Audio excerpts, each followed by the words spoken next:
কিভাবে আল্লাহ সুবহানাহু ওয়া তাআলা নবী করিম সাল্লাল্লাহু আলাইহি সাল্লামের মেরাজ শুরু করেছেন, আমরা সরাসরি হাদিস থেকে শুনবো, তাহলে কেউ আমাদেরকে মিসগাইড করতে পারবে না। মেরাজের রজনীতে আল্লাহ সুবহানাহু ওয়া তাআলা 5 ওয়াক্ত নামাজ ফরজ করেছিল। এর আগে রাসূলুল্লাহর উপর 5 ওয়াক্ত নামাজ ছিল না। নবী করিম সাল্লাল্লাহু আলাইহি সাল্লাম ইশার সময় যখন হতেন তখন রাসূল পাক সাল্লাল্লাহু আলাইহি সাল্লাম 2 রাকাত নামাজ আদায় করতেন। তখন তো ইশার নামাজ ছিল না, ওই নামাজকে বলা হতো সালাতুল আতামা। নবী করিম সাল্লাল্লাহু আলাইহি সাল্লাম ইশার সময় 2 রাকাত সালাতুল আতামা নামাজ আদায় করে রাসূল পাক সাল্লাল্লাহু আলাইহি সাল্লাম উনি হাতিমে কাবার মধ্যে ওনার ঘর ছিল, ওই ঘরের মধ্যে তিনি গিয়ে শুইলেন। তিনি আরাম করছিলেন, এমত অবস্থায় তিনি দেখতে পেল তার ঘরের ছাদটা বিদীর্ণ হয়ে গেল, 2 ফাঁক হয়ে গেল। এই ফাঁক দিয়ে জিবরাইল আলাইহিস সালাম নাজিল হয়ে গেল। আসুন আমরা রাসূলের হাদিস থেকে শুনি। সহিহ বুখারীর হাদিস, হাদিস নাম্বার 349, আন আনাস ইবনে মালিক রাদিয়াল্লাহু তাআলা আনহু قال, আনাস ইবনে মালিক রাদিয়াল্লাহু তাআলা আনহু তিনি বলছেন, কানা আবু যাররিন ইউহাদ্দিথু আন্না রাসূলুল্লাহ সাল্লাল্লাহু আলাইহি ওয়াসাল্লাম, আবু যার রাদিয়াল্লাহু তাআলা আনহু তিনি রাসূল থেকে হাদিসটি বর্ণনা করেছেন। নবী করিম সাল্লাল্লাহু আলাইহি সাল্লাম বলছেন, ফুরিজান সাকফি বাইতি ওয়া আনা বিমাক্কাতা, আমি মক্কায় ছিলাম, আমি যখন আমার ঘরের মধ্যে আমি আরাম করছিলাম, ফুরিজান সাকফি বাইতি, আমার ঘরের ছাদটা ফাঁক হয়ে গেল, বিদীর্ণ হয়ে গেল। ফানাজালা জিবরিল, ওই ফাঁক দিয়ে জিবরাইল আলাইহিস সালাম অবতীর্ণ হলো। ফাফরাজা সদরি, ওই জিবরাইল আলাইহিস সালাম এসে আমার বুকটা ছিঁড়ে ফেললো, আমার বুকটা অপারেশন করলো। সুম্মা গাসালা বিমাই জামজামা, পাশেই তো জমজম কূপ ছিল। নবীজি সাল্লাল্লাহু আলাইহি সাল্লাম বলছেন, আমার বুকটা ছিঁড়ার পর জিবরাইল আলাইহিস সালাম জমজমের পানি দিয়ে আমার বুকের ভিতরের অংশটা ভালোভাবে দৌত করলো। সুম্মা জাআ বিতস্তিন, একটা পাত্র আনা হলো, মিন দাহাবিন, ওই পাত্রটা ছিল স্বর্ণের, মুমতালিন হিকমাতান ওয়া ঈমানান, ওই পাত্রটা ঈমান এবং হিকমা পরিপূর্ণ ছিল। ফাগরাকাহু ফি সদরি, আমার বুকের মধ্যে ওই পাত্র ভরা ঈমান এবং হিকমাগুলো ঢেলে দিল। থুম্মা আতবাকাহু, এবং পরবর্তী সময় আমার বুকটা সেলাই করে দেওয়া হলো।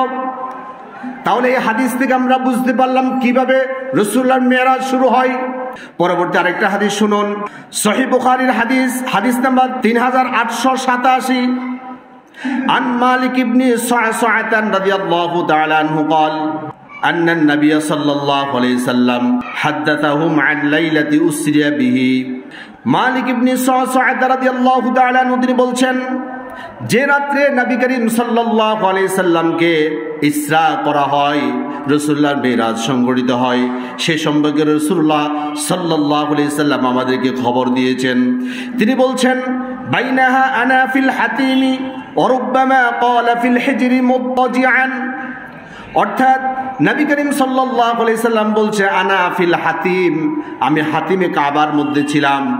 কাবার পাশে যে দেওয়ালটা আছে, ওই দেওয়ালটা আগে এরকম ছিল না, সেখানে মানুষ বসবাস করত। স্বয়ং নবী করিম সাল্লাল্লাহু আলাইহি সাল্লাম সেই ঘরের ভিতরে তিনি থাকতেন, ওই হাতিমে কাবার ভিতরে। অরুব্বামা ক্বালা ফিল হিজরি, বর্ণনাকারী কখনো কখনো হিজর বলেছেন, কখনো হাতিম বলেছেন। অর্থাৎ কাবার পার্শ্ববর্তী ছোট করে আরেকটা দেওয়াল যেটা উঠানো হয়েছে, সেটাও কাবার অংশ। এটাকে বলা হয় হিজির অথবা হাতিম। জায়গা কয়টা? জায়গা একটা, নাম কয়টা? নাম 2টা।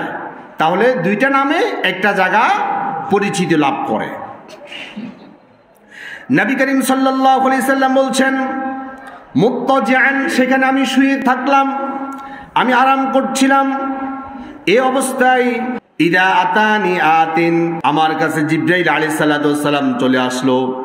সামনে আরেকটা হাদিসের দিকে তাকান, সহিহ বুখারীর হাদিস, হাদিস নাম্বার 3207, عن مالك بن صعصعة رضي الله تعالى عنه قال قال رسول الله صلى الله عليه وسلم রাসূল পাক সাল্লাল্লাহু আলাইহি সাল্লাম বলছেন বাইনা আনা ইনদাল বাইতি বাইনান নাইমি ওয়াল ইয়াকজানি নবী করিম সাল্লাল্লাহু আলাইহি সাল্লাম বলছেন আমি আমার ঘরের মধ্যে শোয়া অবস্থায় ঘুম এবং জাগ্রত এই দুইটার মাঝামাঝি অবস্থায় আমি ছিলাম, অর্থাৎ গভীর ঘুমও ছিলাম না আবার একেবারে জাগ্রত ছিলাম না, ঘুম এবং জাগ্রত এর মাঝামাঝি অবস্থায় আমি ছিলাম।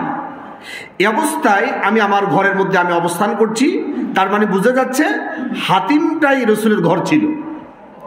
কোন কোন বর্ণনা এসেছে তিনি চাচাতো বোন উম্মে হানির ঘরেও তিনি থাকতেন, আবার কোন কোন মুহাদ্দিস কেরামগণ বলছেন যে এটাই ছিল উম্মে হানির ঘর। মূল কথা হচ্ছে মেরাজটা শুরু হয় হাতেমে কাবা থেকে এবং সেখানে রাসূলের ঘর ছিল, ওইখানে রাসূল সাল্লাল্লাহু আলাইহি সাল্লাম শোয়া ছিলেন। 2 রাকাত সালাতুল আতামা পড়ে তিনি মাত্র শুইলেন, একটু তন্দ্রা লেগে এসছে, গভীর ঘুমে নিমগ্ন হওয়ার আগেই জিবরাইল আলাইহিস সালাম এসে হাজির।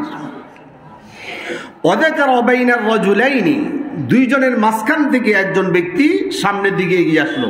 ফাউতিতু, সামনের দিকে এগিয়ে আসলো একজন। এতে বোঝা যাচ্ছে জিবরাইল আলাইহিস সালাম একা আসে নাই, ওনার সাথে দুইজন ফেরেশতা ছিল। দুইজনের মাঝখানে ছিল জিবরাইল আলাইহিস সালাম।